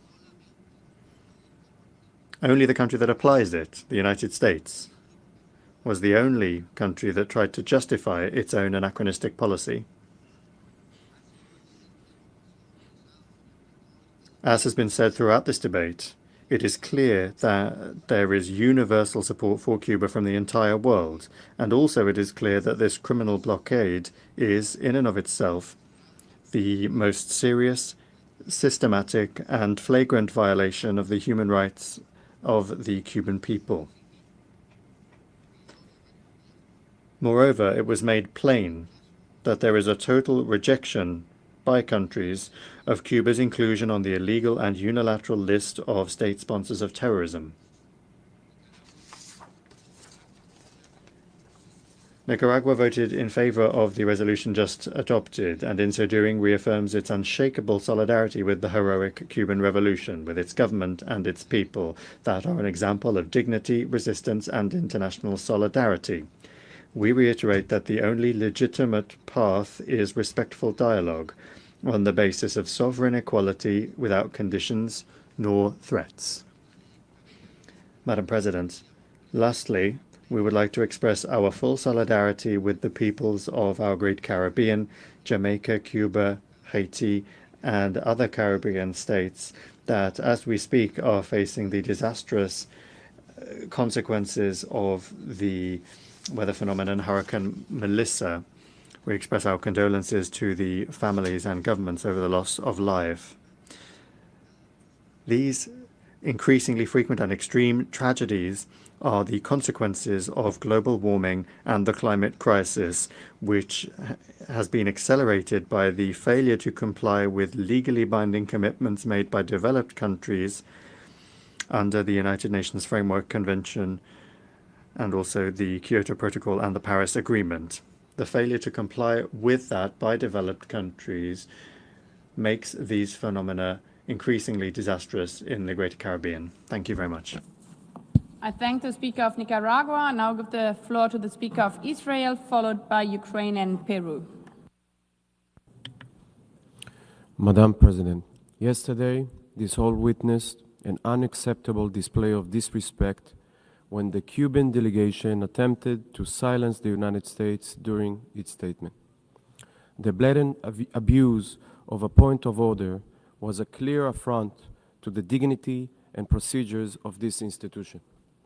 It is very unfortunate, though not surprising, to see such misuse of procedural rules in an attempt to undermine the core values of the United Nations, including freedom of speech.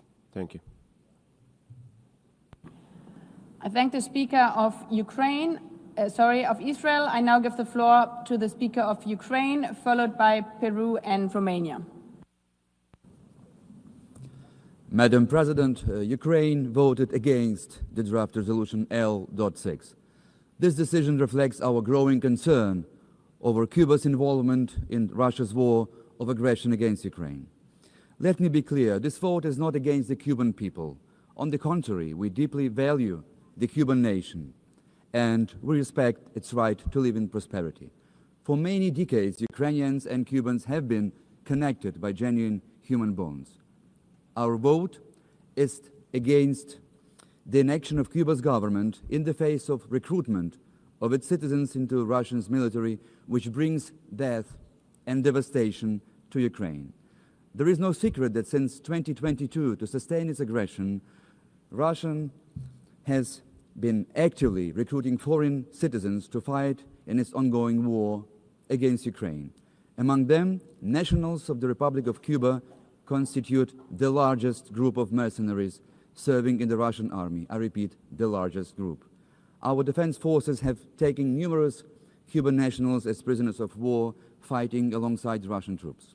At least several thousand Cuban citizens have signed contracts joining the ranks of soldiers directly engaged in combat operations on Ukrainian soil. This massive recruitment is not a matter of isolated Cuban individuals acting on their own. No, it's a systematic practice involving illicit networks that operate openly with the knowledge and, we must conclude, with tacit condemnation of the authorities in Havana. Madam President, Cuban citizens are drawn into Russia's war through deception, financial incentives, or ideological motives rooted in Moscow's narrative of the so-called historic brotherhood. Russia tries to justify these activities by portraying its military invasion as an alleged anti-colonial struggle. In fact, the recruitment of mercenaries to wage an aggressive war is yet another manifestation of Russia's neo-colonial and imperial policy, exploiting both foreign citizens and its own indigenous minority peoples as cannon fodder. There is no justification for such legal actions. The General Assembly has qualified them as an aggression in violation of the UN Charter that must cease immediately. Yet the principles of the Charter do not appear to guide Cuba, whose president wished Putin success in special military operation against Ukraine. Let me ask bluntly, what kind of success does Havana wish to Moscow? Success in annihilating Ukrainians, success in destroying energy infrastructure on the eve of winter, or success in causing an environmental disaster? That is precisely what Russia has been doing in Ukraine with the support of Cuban mercenaries serving in the ranks of the Russian army. Madam President, this massive recruitment of Cuban mercenaries must be taken very seriously. It is often carried out through a network of companies that maintain connections with local criminal groups and corrupt officials. Despite all the statements that we heard of Cuba's government rejecting claims of its involvement in Russia's war of aggression against Ukraine, the systematic deployment of Cuban citizens has not been interrupted. Cuba's declared zero-tolerance policy towards mercenarism is just a fairy tale that clearly contradicts the facts on the ground, as the number of Cuban mercenaries remains very high. Madam President, let me conclude. The unwillingness of Cuba's government to stop massive recruitment of its nationals in the Russian war against Ukraine constitutes complicity in aggression and must be condemned in stronger terms. For this reason, Ukraine voted against the draft resolution L.6. Thank you. I thank the Speaker of Ukraine. I now give the floor to the Speaker of Peru, followed by Romania. Gracias. Thank you, Madam President. My delegation would like to begin by expressing its solidarity with the people of Cuba and other peoples of the Caribbean following the effects of the Hurricane Melissa that they're suffering at the moment. Peru voted in favor of this resolution, guided by a constant, firm belief that respect for international law and the purposes and principles enshrined in the United Nations Charter. These foundations, which include the sovereign equality of states, non-intervention in internal affairs, the peaceful settlement of disputes, and international cooperation, are the essential pillars of the international order. They represent basic elements of Peruvian foreign policy, which is a state policy.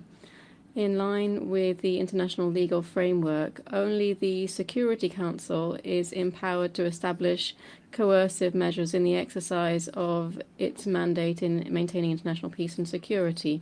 This is a position that Peru has traditionally defended, and it is the only path to honor and consolidate the United Nations, whose 80th anniversary we have just commemorated just a few days ago. Consistency in the application of these principles contributes to strengthening the credibility of the multilateral system. In voting in favor, as we have consistently done for more than 3 decades, Peru reaffirms its commitment to a constant, predictable foreign policy underpinned by respect for the UN Charter. Preserving the principles and purposes of the Charter is essential to guarantee regional and global coexistence governed by clear, stable, and universally accepted norms.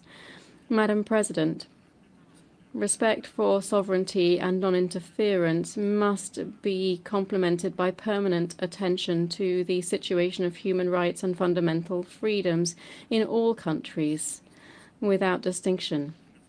Indeed, the promotion and defense of human rights represents an erga omnes obligation.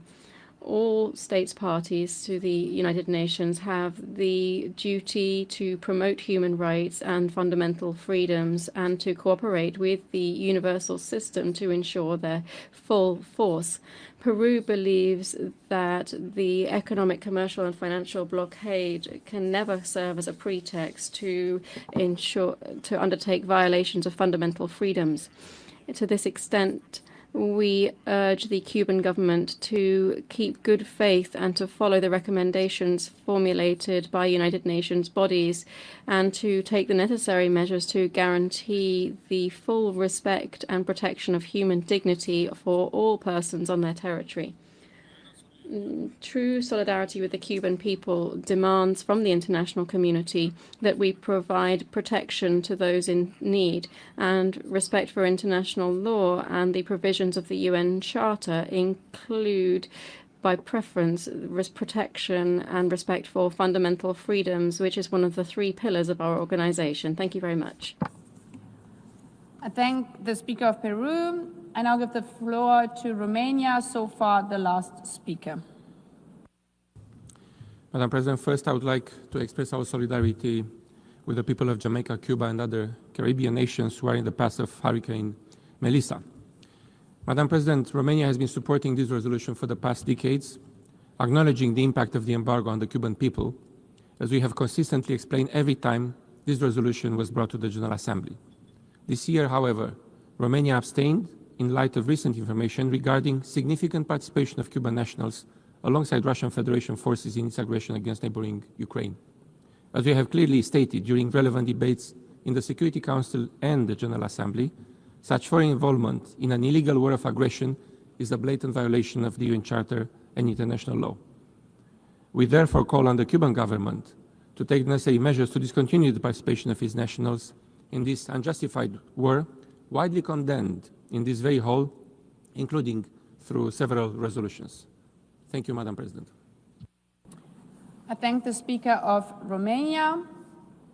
We've heard the last speaker in explanation of vote. After the vote, the exercise of the right of reply has been requested.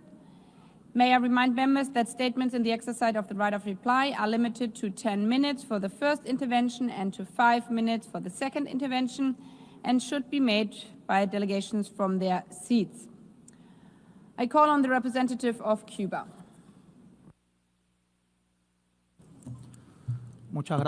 Thank you very much, Madam President.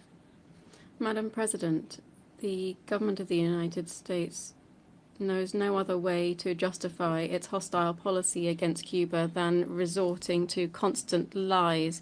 We all know that the United States government is a pathological liar, but they don't deceive anyone.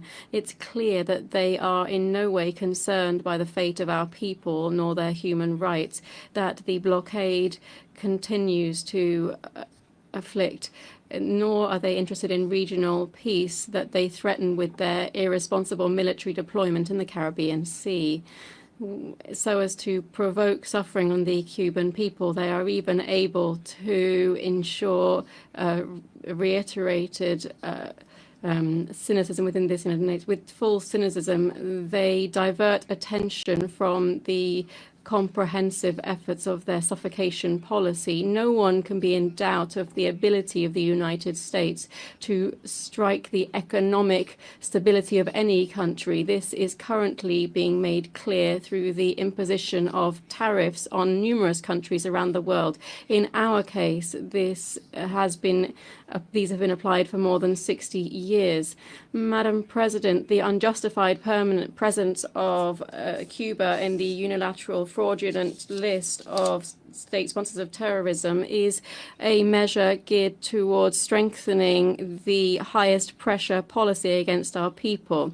Everybody knows, including US security agencies that Cuba does not sponsor terrorism, and that on the contrary, we have been the victim of this scourge, in particular from what is financed, organized, and protected from the United States territory. The United States deliberately is twisting the situation of human rights in Cuba. There is no more flagrant, massive, systematic violation than the blockade by the United States on Cuba.